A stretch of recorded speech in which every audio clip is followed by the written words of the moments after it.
আমি বিশ্বাস করি বাংলাদেশে যদি চাঁদাবাজি না থাকে, টেন্ডারবাজি না থাকে, সন্ত্রাস না থাকে, মাফিয়াতন্ত্র না থাকে, তাহলে বাংলাদেশ অবারিত সম্ভাবনা। বাংলাদেশ শুধুমাত্র দক্ষিণ এশিয়া না, সারা বিশ্বব্যাপী নেতৃত্ব দেওয়ার উপযোগী হিসাবে একটা রাষ্ট্র হিসাবে গড়ে উঠবে ইনশাআল্লাহ। আমি বিশ্বাস করি আগামীর বাংলাদেশ অনেক বেশি সম্ভাবনা ইনশাআল্লাহ। সেই সম্ভাবনার বাংলাদেশ বিনির্মাণ করার জন্য এবং জুলাই শহীদদের আকাঙ্ক্ষার আলোকে একটি ইনসাফ ভিত্তিক বাংলাদেশ বিনির্মাণ করার জন্য আগামী 12 ফেব্রুয়ারি ইনসাফের প্রতিনিধি দাঁড়িপাল্লার কান্ডারি জয়নুল আবেদিন ভাইকে কি আমরা বিশাল বিপদে জয় করতে পারবো ইনশাআল্লাহ?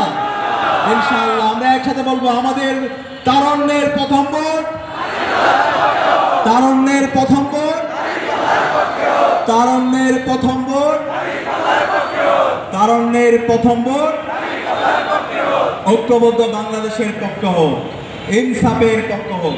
একই সাথে আমাদের এই নির্বাচনে আমরা মোট 2টা ভোট দেব। প্রথম ভোটটা হবে কিসের পক্ষে? গণভোটের পক্ষে। এই গণভোটে আমরা কিসের পক্ষে ভোট দিব?